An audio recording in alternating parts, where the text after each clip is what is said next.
예수님의 탄생, 우린 너무나도 아름다운 두 어머니와 너무나도 훌륭한 두 아버지를 먼저 만나고 있습니다.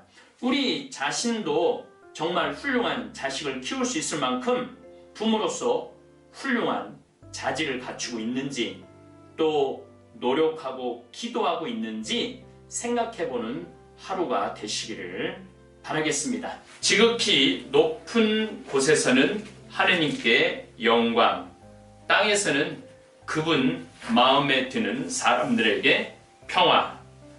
메리 크리스마스.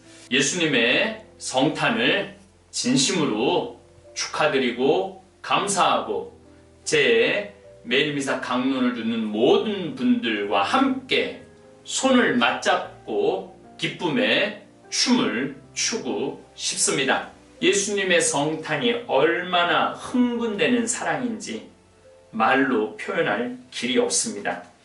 러시아 왕자가 신분을 포기하고 사랑하는 여인과 같은 처지로 내려앉았듯이 예수님께서 우리의 있는 모습 그대로 이해하고 사랑해 주시기 위해 오늘 밤 탄생하셨습니다. 기쁘다, 구주 오셨네. 만백성 맞으라. 아멘.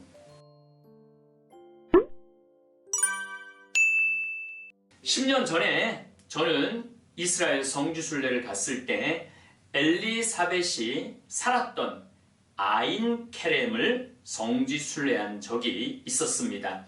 아인케렘은 예루살렘에서 7km 떨어진 곳입니다. 나자렛에서는 130km 떨어진 곳입니다. 그러니까 나자렛 북쪽 갈릴레아 나자렛에서 살던 마리아께서 친척 사촌인 엘리사벳에게 130m 거리까지 남쪽으로 예루살렘 옆에 있는 아인케렘으로 내려온 것이죠. 이 아인케렘에서 살고 있던 엘리사벳은 아이를 낳지 못하는 여자라고 주위 사람들이 비아냥거렸습니다. 중동 지역에서 여자가 아이를 낳지 못한다는 것은 이미 여자도 아니고 사람도 아닌 취급을 받는 것이죠. 그래서 아마 엘리사벳은 평생 얼굴 한번 제대로 떳떳하게 들지 못했을 것입니다. 달거리가 끊겼으니 나이를 따져도 대충 50에서 60살이라는 전승도 있습니다. 정상적인 가정에서 임신을 하는 일은 경사로운 일이지만 나이가 많아 달거리까지 끝난 여인이 임신하는 일은 본인으로서는 행복하고 기쁜 일이지만 내놓고 자랑할 만한 일은 또한 아니었습니다.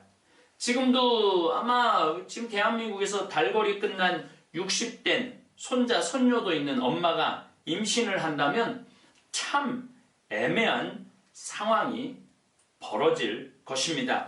저도 가끔 그런 드라마를 본 적이 있어요. 손자, 손녀도 있는데 60된 엄마가 임신을 하니까 딸이 엄마 미쳤어? 지금 나이가 몇 살인데 임신을 하고 그 아이를 낳는다고 그래? 그랬던 대사가 기억나기도 합니다. 지금도 충격적인 일이지만은 아마 2000년 전에는 더 충격적인 일이었을 것입니다.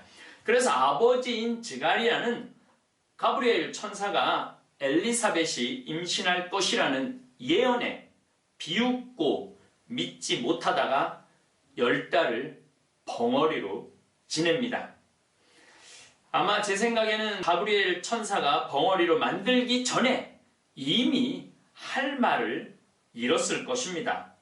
어떤 말을 해도 사람들이 믿지 않을 테니까 실어증에 걸렸다는 생각을 합니다.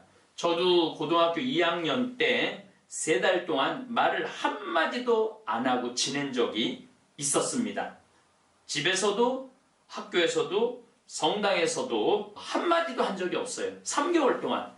물론 사람들은 내가 말 한마디도 하지 않은 사실조차도 모르더라고요.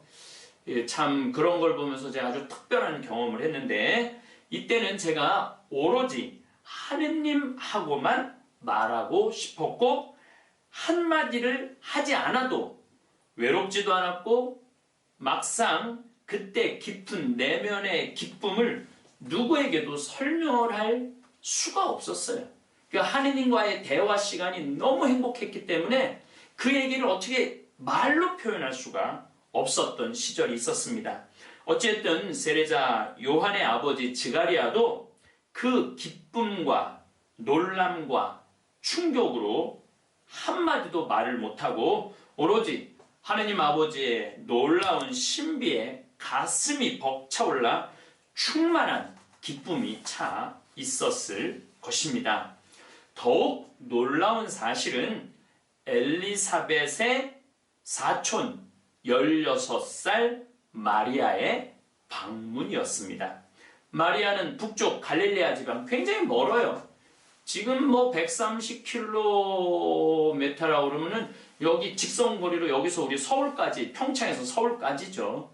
그런데 그 거리가 뭐 요르단강 건너고 유다 광야 건너고 예리고 언덕 건너고 그 아인케름이란 산골까지 그 16살 난 마리아가 방문 왔다는 것은 너무너무 충격적인 일이죠. 그 먼 거리를 찾아와서 황당하고 충격적인 상태에 있는 엘리사벳과 스가랴를 방문해서 함께 3개월을 머물면서 늙은 나이에 임신한 엘리사벳을 돌보아 주었다고 성서는 말하고 있습니다. 우리는 성모님을 은총이 가득하신 마리아라고 불러 찬송합니다. 제 강론을 듣는 분들 가운데 60에 임신을 했는데 멀리서 사촌 조카가 찾아와 임신해서 불편해한 나를 돌보아 준다면 얼마나 감사하고 고맙고 은혜로운 일입니까? 더욱이 16살 사촌 조카가 결혼 전에 임신한 몸으로 왔으니 이 얼마나 기막힌 노릇입니까? 스가랴가 말문이 계속해서 막힐 상황이 벌어집니다. 믿어지지도 않고 머리로도 이해할 수 없는 이 상황에서도 엘리사벳의 태중에 있던 세례자 요한은 예수님께서 방문하심을 느끼고 태중에서 뛰어 놀았다고 합니다. 엘리사벳은 뱃속의 아기가 뛰어 노름을 느끼고 성령으로 가득 차서 큰 소리로 외쳤습니다. 당신은 여인들 가운데서 가장 복되시며 당신 태중의 아기도 복되십니다. 내 주님의 어머니께서 저에게 오시다니 어찌된 일입니까? 보십시오. 당신의 인사말 소리가 제 귀에 들리자 저의 태안에서 아기가 즐거워 뛰놀았습니다. 세례자 요한은 정확하게 예수님보다 6개월 먼저 태어나십니다. 요한은 예수님보다 6개월 형이죠. 그러니까 아마 저는 뭐 임신을 안 해갖고 그 상황을 잘 모르겠는데 한 6개월 정도 되면은 아이의 그 움직임이 느껴진다고 그래요. 6개월 정도 되면은. 그 엘리사벳은 느낀 거죠. 아이가 행복해 하는 것을. 예수님께서 한참 활동하실 때 세례자 요한이 이혼한 헤로디아와 결혼한 헤로데를 질책하자 헤로데의 딸 살로메가 사람을 사로잡는 춤을 춥니다. 그러니까 내 나라의 반이라도 주겠다. 그러니까 나는 그런 거 필요 없다. 헤로디아가 살로메한테 그래요. 요한의 목을 달라고. 그래서 요한은 참수를 당하죠. 그러니까 하느님 나라와 예수님만을 위해서 살다가 30살 젊은 나이에 목숨을 하느님 나라를 위해서 바친 세례자 요한이죠.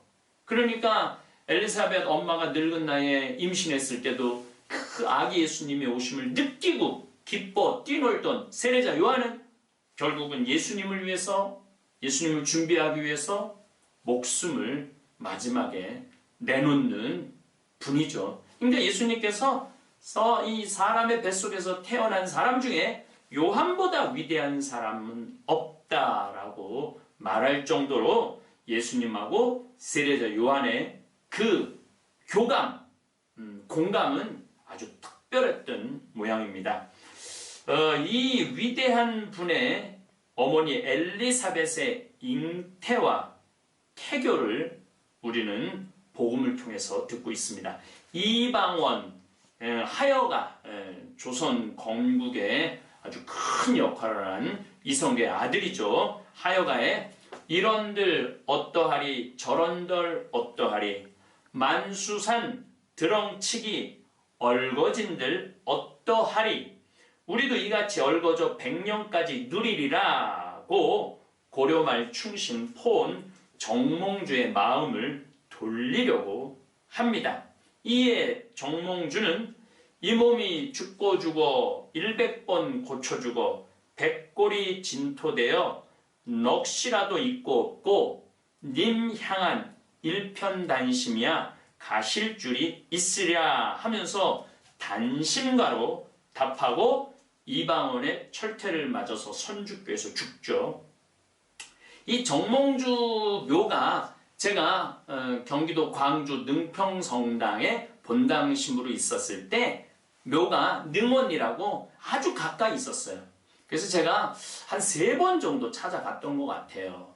이 포은 정몽주는 성리학에 아주 탁월한 지식을 갖고 있었어요. 그래서 누구하고 친구냐면 5살 어린 정도전과 친구였어요.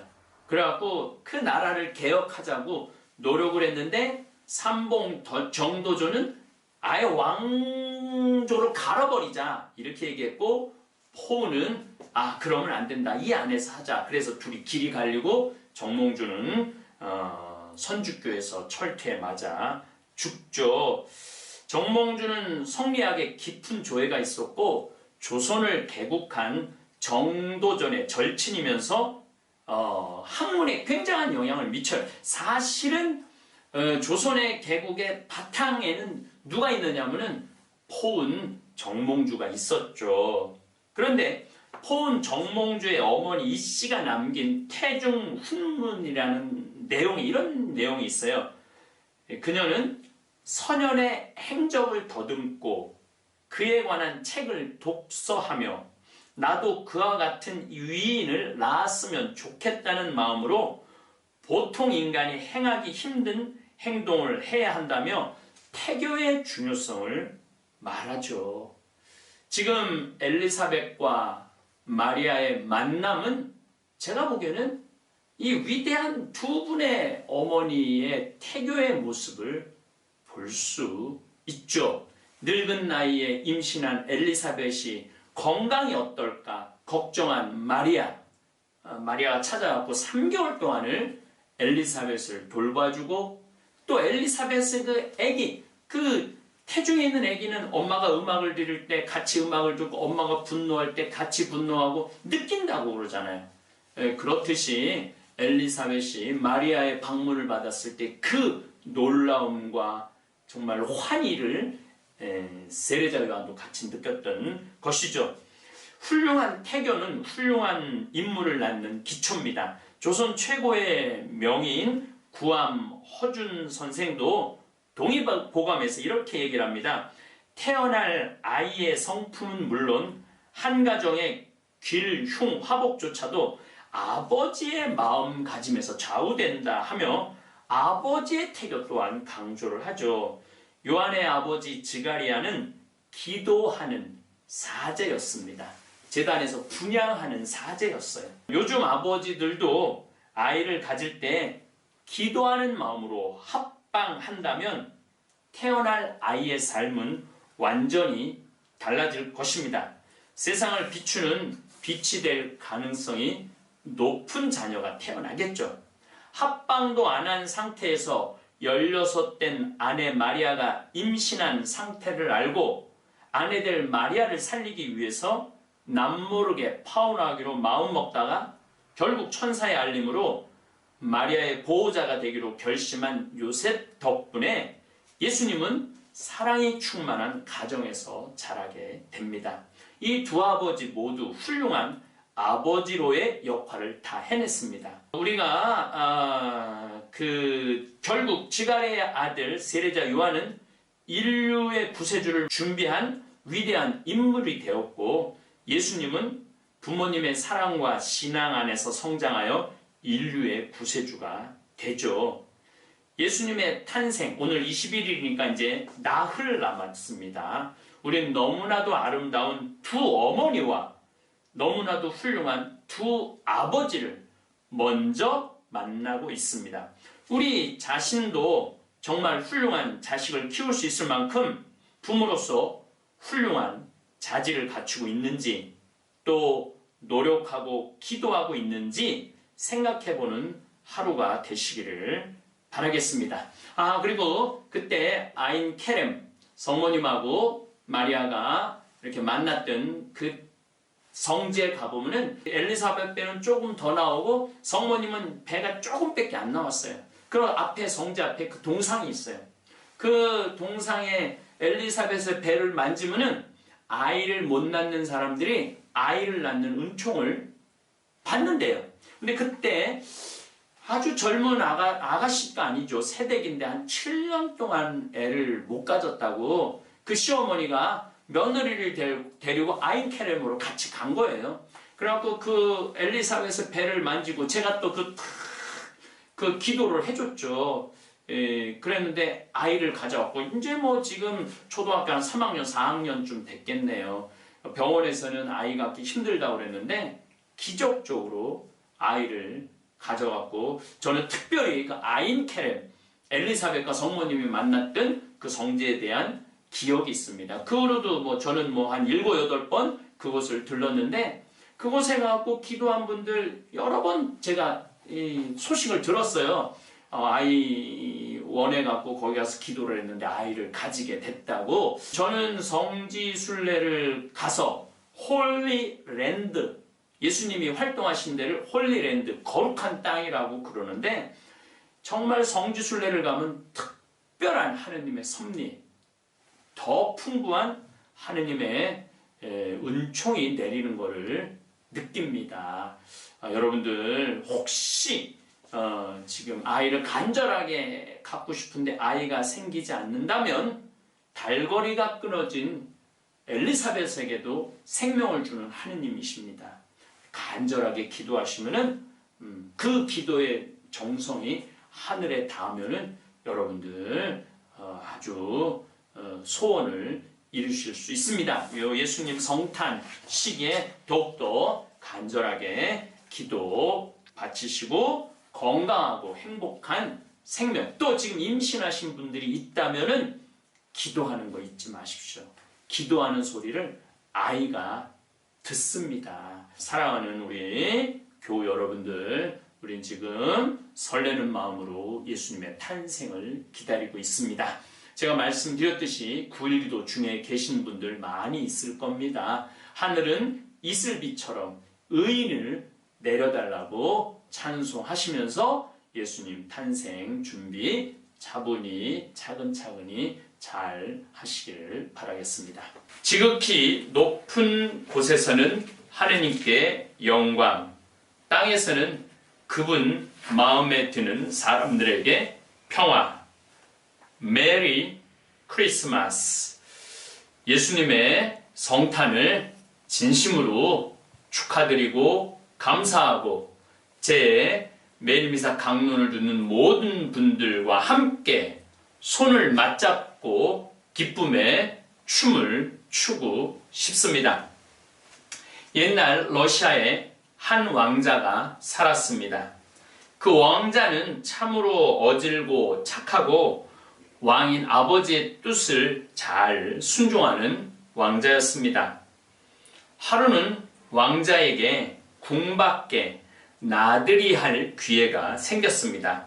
금빛 찬란하게 꾸민 마차를 타고 백성들 사는 곳곳을 들여다보니 가난한 백성들의 생활은 궁궐 안에서 사는 자기 자신의 생활과는 하늘과 땅 차이였습니다. 그 추운 겨울에, 러시아가 또 얼마나 춥습니까?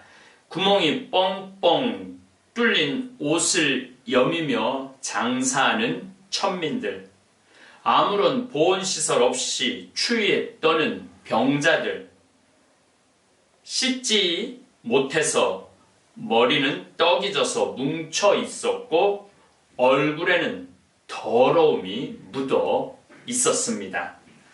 배고픔과 가난에 휩싸여 사는 백성들의 모습은 왕자에게 큰 충격이었습니다. 하지만 왕자에게 아주 일생일대의 사건이 벌어지고 말았습니다.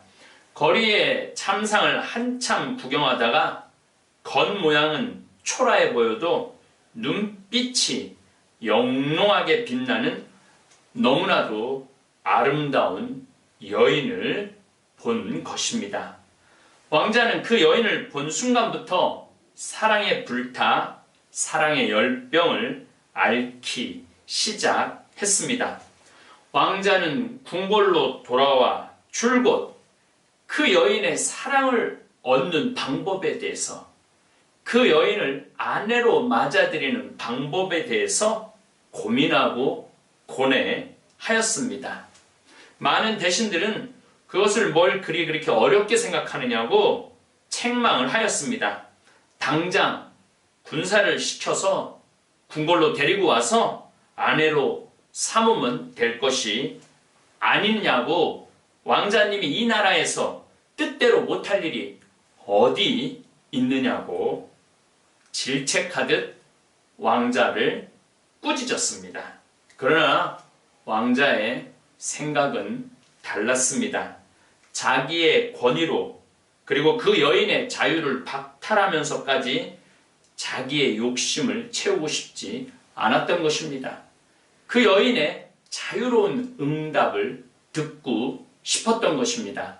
왕자의 신분이 아닌 한 남자로서의 평등한 인간으로서 존중받고 사랑하고 사랑받고 싶었던 것입니다. 그래서 아버지인 왕에게 그 고민을 털어놓았더니 아버지는 아주 현명한 결정을 내려 주었습니다.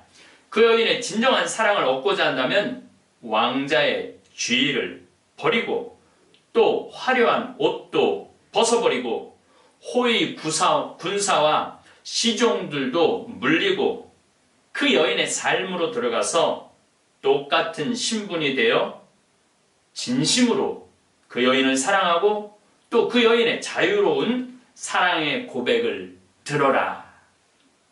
왕자가 사랑하는 그 여인이 온 백성 처녀들이 한 번쯤은 꿈에도 그리던 그런 왕자가 아닌 그저 성실하고 마음 따뜻한 평범한 남자로서 내 아들의 착하고 아름다운 모습을 있는 그대로 사랑해 줄 때, 그때 왕궁으로 데리고 와서 그 여인을 왕비로 삼으라고 충고하였습니다. 왕자 역시 아버지의 왕의 의견에 전적으로 옳음을 인정하고 왕자의 지위와 화려한 왕궁과 화려한 옷을 벗어 던지고 사랑을 위해, 사랑을 얻기 위해, 사랑하기 위해 평민의 신분을 선택하여 그 여인의 사랑의 고백을 듣기 위해 헌신적인 정성과 사랑으로 이 여인의 청혼을 이끌어냈고 결국은 화려한 왕궁으로 돌아왔다는 이야기가 있습니다. 오늘 아기 예수님께서 탄생하셨습니다.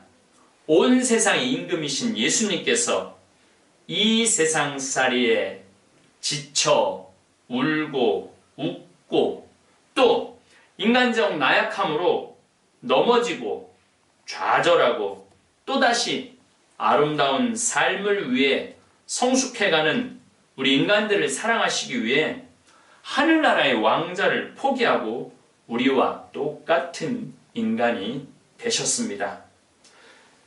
많은 분들이 집에서 애완견을 키우고 계실 겁니다. 저도 개를 키우고 있습니다. 참 사랑스럽습니다. 내가 키우는 개는 종자도 없습니다. 한 10년 전에 전라도 여수 문수동 성당에 강의 갔는데 정말로 태어난 지 한 2달밖에 안 됐던 아이였던 것 같아요. 내 주위를 하루 종일 하루 강의를 했는데 떠나지 않고 있어서 데리고 온 개입니다. 지금 한 10년쯤 됐는데 우리 문수 크기가 요만합니다. 그래서 저는 항상 그 문수한테 지나다니면서 내가 말을 걸어요. 추우냐, 더우냐, 배고프냐, 아픈 데는 없냐. 그럼 어디 우리 지난번에도 우리 신부님들 모임에 주교님까지 오셨는데 막 내가 이렇게 뼈 살 못 발라내게 하고 그거를 챙기는 모습을 보면서 개 키우냐고 개 키운다고 그랬더니 그 교우 사장님인 분이 뭐 또 갈비를 더 많이 줘갖고 희망이라는 개가 또 그건 진돗개인데 그 개꼬까지 내가 챙겨갖고 왔습니다. 어쨌든 하여튼 내가 먹을 걸 갖다 주면은 너무 좋아합니다. 또 내가 말을 걸면 내가 키우는 이 문수는 눈에 간절함을 지니고 꼬리를 흔들고 혀로 내 온몸을 핥습니다. 참 그 사랑의 그 교감이 좋긴 한데 답답한 노릇이 많습니다. 내가 키우는 문수의 언어를 내가 조금 더 알면 더 깊은 대화를 할 수 있을 텐데 내가 우리 문수, 개의 감정을 다 이해하지 못합니다. 문수도 역시 내 말을 다 알아듣지 못하고 내 애정을 다 이해하지 못하겠죠. 그저 문수와 나는 대화하기보다는 그저 느끼는 것이겠죠. 더욱이 가끔 정말 내 개인적으로 힘들 때 내가 사제생활하면서 힘들 때 사람한테 말 못할 때 문수한테 말합니다. 문수야, 사제로 사는 게 참 힘들다. 그치? 사람들이 내 마음을 참 몰라준다. 비정한 사람도 너무너무 많다. 그러면 이 문수가 나를 좀 위로를 해줘야 되는데 대답을 안 해요. 그저 눈만 끔뻑거리고 쳐다봅니다. 목소리가 높을 때는 그냥 꼬리를 흔들고 그러는데 내가 이렇게 쳐줘서 하면은 꼬리도 안 들고 안 흔들고 그저 눈으로만 바라봐 주죠. 우리가 같을 수 있다면 문수가 사람이 되든지 내가 개가 되든지 하면 훨씬 서로를 이해하기 쉬울 텐데 쉽지 않은 일입니다. 하느님께서는 우리 인간을 너무 사랑하십니다. 그런데 하느님의 언어를 우리 인간이 이해할 수가 없습니다. 그래서 하느님께서는 당신의 지위를 포기하시고 인간의 모습을 취하시어 인간의 언어를 쓰시면서 하느님께서 우리를 얼마나 사랑하시는지 깨우쳐 주셨습니다. 이 놀라운 신비의 시작이 바로 예수님의 육하, 탄생, 성탄입니다. 예수님께서 인간이 되셔 우리와 먹고 마시고 놀고 웃고 울고 배신당하고 용서하시고 우리가 인간이 어떻게 살아야 하는지 가르침을 주셨습니다. 인간의 언어로. 내가 문수 수준으로 내려가듯이 하느님은 우리 인간 수준으로 내려오신 것이죠. 예수님의 성탄이 얼마나 흥분되는 사랑인지 말로 표현할 길이 없습니다. 러시아 왕자가 신분을 포기하고 사랑하는 여인과 같은 처지로 내려앉았듯이 예수님께서 우리를 우리의 있는 모습 그대로 이해하고 사랑해 주시기 위해 오늘 밤 탄생하셨습니다.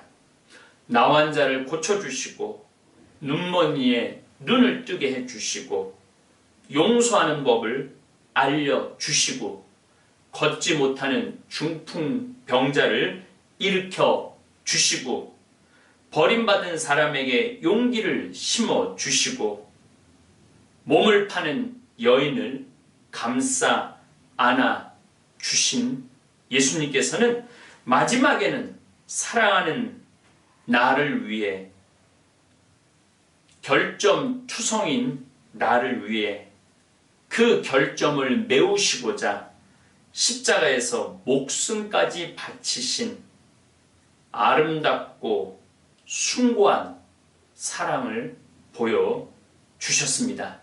예수님께서는 이 사랑의 여정을 하시기 위해 오늘 밤 우리에게 탄생하셨습니다.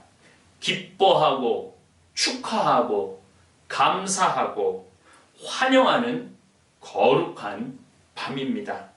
예수님은 누구를 위해 태어난 것이 아니고 바로 나를 위해, 여러분 자신을 위해 탄생하셨습니다. 여러분에게 왕자님께서 오심을 진심으로 축하드립니다. 기쁘다 구주 오셨네, 만백성 맞으라. 아멘. 감사합니다. 오늘은 황창현 신부님과 함께 예수님의 탄생 이야기를 들으며 크리스마스의 진정한 의미를 되새길 수 있었습니다. 엘리사벳과 마리아의 이야기를 통해 우리에게 오신 예수님의 탄생이 얼마나 큰 기쁨과 사랑의 상징인지 깨닫게 되었습니다. 예수님께서 이 땅에 오신 이유는 단 하나, 우리를 사랑하시기 위해서였습니다. 그 사랑은 우리를 감싸 안아주고 우리가 서로를 사랑하며 살아가기를 바라는 깊은 뜻이 담겨 있습니다. 기쁘다 구주 오셨네. 이 찬송의 가사처럼 예수님의 탄생은 우리 모두에게 희망과 기쁨의 시작입니다. 삶의 무게에 지칠 때마다 우리를 사랑으로 감싸 안아주시는 예수님의 마음을 떠올려 보세요. 다가오는 크리스마스가 여러분 각자의 마음속에 따뜻한 사랑과 평화를 채워주는 시간이 되기를 진심으로 기원합니다. 황창현 신부님과 함께한 이 시간이 여러분께 특별한 축복으로 남기를 바라며 모두 메리 크리스마스 되세요. 감사합니다. 하늘에 계신 우리 아버지, 아버지의 이름이 거룩히 빛나시며 아버지의 나라가 오시며 아버지의 뜻이 하늘에서와 같이 땅에서도 이루어지소서. 오늘 저희에게 일용할 양식을 주시고 저희에게 잘못한 일을 저희가 용서하오니 저희 죄를 용서하시고 저희를 유혹에 빠지지 않게 하시고 악에서 구하소서. 아멘.